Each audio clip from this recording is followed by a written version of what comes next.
All rise. Judge Vanderbeek Court is now in session.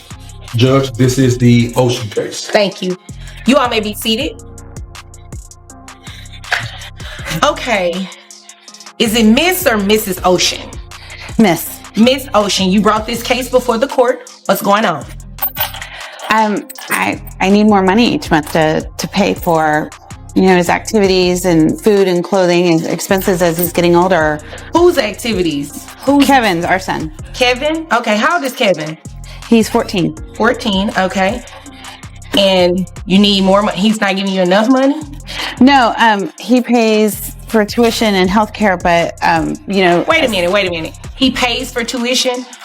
If I remember correctly about tuition, it's kind of expensive. All right, folks, get ready, because this case might not play out the way you think. M. Ocean is asking for more financial help from her ex to support their 14-year-old son. She says expenses like school tuition, healthcare, and activities like football and guitar lessons are adding up fast. But here's where things get interesting.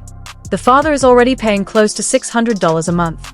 On top of that, he says he spends even more when the child is with him. So the big question is, who's really shouldering the bigger burden? And at what point does a parent's request for more cross the line into being legally unreasonable? Stay tuned. Judge Vanderbeek is about to weigh in with a decision that puts both responsibility and fairness to the test. Anything that's cheap. So how much is he paying in tuition? $395 a month. $395 a month. And you say he pays what else? For healthcare. Healthcare? How much is healthcare? It's $185 a month. $185 plus $395. Okay, is there anything else you want me to know? What type of activities? Well, he's joined the football team, and then he plays guitar. Guitar. Okay, and has he enrolled in those activities yet? Or yes. Okay, and you're paying for those? Yes. And you want him to pay for it? At least help, yes. Okay. So there's anything else you want to tell me before I move to him? No. All right. Sir? Yes. You pay $395 in tuition. That's correct. And is it $185 in health insurance? Because what I see $85 in health insurance. It's $185. It's $185. Okay. And then what else? There, guitar lessons, clothes. Whenever he stays with me, I pay for, all his activities and everything else too. So it starts to add up. Okay. As you can imagine. And she wants you to pay for more than? Things are heating up in the courtroom now. Ms. Ocean is laying out more costs, sports and music lessons, and she wants the father to cover it all. But here's the legal reality. In Texas, parents aren't required to pay for extracurriculars unless they both agree to it or a court orders it. Judge Vanderbeek steps in, questioning why one parent should be expected to cover everything just because the child's needs are growing. And when Ms. Ocean admits she has a job too, the judge makes it clear, fairness matters. Both parents have to pitch in, not just one. So, what do you think? Is she asking for help or trying to hand off all the responsibility? That's correct. I'm not understanding this, ma'am. The way that child support works is supposed to pay a certain percentage for the child, not for you to just get all scot-free and have him paying for everything. That's not how this works. I understand, but as he's getting older, his expenses are getting more. And I understand that. And what do you do for a living? I'm an administrative assistant. So you make money too, right? Yes. So it naturally follows that you should be covering some of these expenses as well, correct? Yes. All right, so I'm not going to have him be responsible for each one of those things individually because he's doing a lot already. And sir, where do you work? I'm a pool cleaner. Pool clean. How much do you make a year doing that? About $45,000. All right, yeah, that's not how this works. I mean, did a friend of yours tell you that you can come in here and get him to, run him through the slammer and have him pay everything? Did somebody tell you that? No, ma'am. Okay, well, were you thinking that on your own? I just wanted more help paying for this. All right, so I'm gonna need you to go ahead and pay for some of this on your own because I'm not going to make him responsible for everything. What I have here, sir, I'm not sure if your employer made a mistake on your documentation, but what you provided to the court for medical insurance, I have $85, not $185. So I only can give you credit for what's in front of me. If that's an error, you can come back at any time and, get that fixed. This part of the clip highlights a key turning point. The father isn't trying to avoid his duties. He works full-time as a pool cleaner, earns $45,000 a year, and already pays for his son's tuition and health insurance.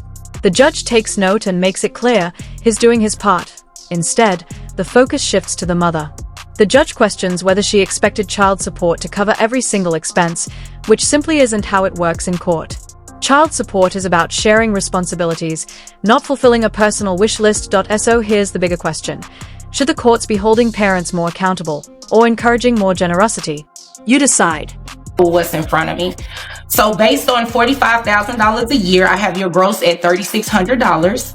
I have your net at $2,948.13, which will bring your child support amount to $589.63. However, considering that you do pay a lot for this child already, the Texas Family Code allows me to consider factors to deviate from what your child support amount should be.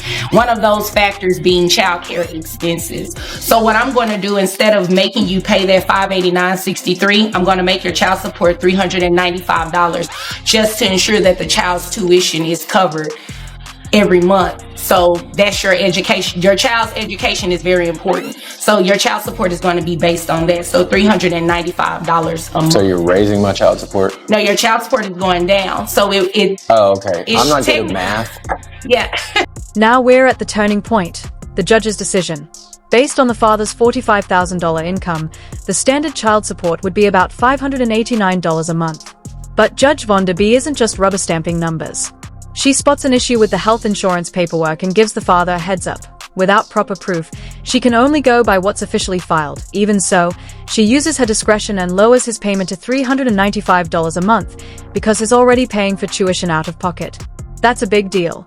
The law gives judges the flexibility to adjust support when one parent is clearly stepping up, and Judge Vonda balances legal fairness with real-world parenting in a way that's rarely seen so clearly. No problem. I was told there would be no math during this session. So. And that's one, I thought that it would be the same thing when I went to law school. Somebody lied to me. I still have to do math. So instead of $589.63, your child support is going to be the $395 a month for the tuition that you would pay. And you, of course... Here comes the twist, along with a bit of confusion. Dad thinks his child support payment is about to increase, but Judge Vonda surprises him. It's actually going down. With a touch of humor, she makes it clear his new $395 payment will now officially count toward tuition. He'll still cover health insurance separately for the mother. This moment hits differently. It's a clear message. She needs to take on her share of the financial responsibility too. This wasn't a harsh ruling. It was a reset, a reminder that parenting is a shared duty. So, what do you think? Did Judge Vonda strike the right balance? Or should the father have been asked to cover more of the extras? To keep covering the health insurance, and if you choose to pay for football and guitar, that's up to you. But ma'am, you need to be responsible for something. So, does anybody have any questions? No, ma'am. Any questions? No, I appreciate it though. No problem. Well, you don't even have to thank me. You can thank the legislator because they give us the option to do this for people. It's just the right thing to do. If there's nothing further, you all are dismissed. In the end, Judge Vonda struck a powerful balance between compassion and responsibility. She acknowledged the father's steady financial contributions and made it clear he shouldn't be overwhelmed with extra costs. By officially counting tuition as part of his support, she reinforced that child support is about fairness, not one-sided pressure. And she didn't shy away from reminding the mother that co-parenting also means splitting the cost. This case is a reality check. Court decisions aren't based on emotions, they are based on evidence and equity. If this gave you a new perspective on how child support really works, drop a comment with your thoughts, and subscribe for more no-nonsense justice from Truth Court. Hi guys, we've reached the educational portion of our show. I just wanted to go over what you all watched in the case of the ocean. So in this particular case, mom was seeking for dad to not only pay child support, but she also wanted him to continue paying the expenses for the child, as well as paying the child's tuition. Would he be court ordered to do that? Absolutely not. Under Texas law, the court takes the obligor's net resources. And that amount is, it's a reasonable amount. It's based on what they actually make each month. Well, a court can also do what's called a deviation from the standard child support amount. The court can consider additional factors in deviating from this amount. In this particular case, you saw the court use child care expenses as a reason to deviate. So instead of setting his child support at that monthly obligation based on his net resources, the court deviated from that and made him responsible for the child's tuition every day, which protects the child's education. So that was the reason why in that particular segment, you saw that there was a deviation from what he should have been paying in child support to covering child's education. Do you know of anyone who's experienced a similar situation? Be sure to subscribe to our channel and make sure you comment below. You never know, their story may end up as a scenario on our show. After all, these kids aren't raised on air alone. Support Court with Judge Bonzi.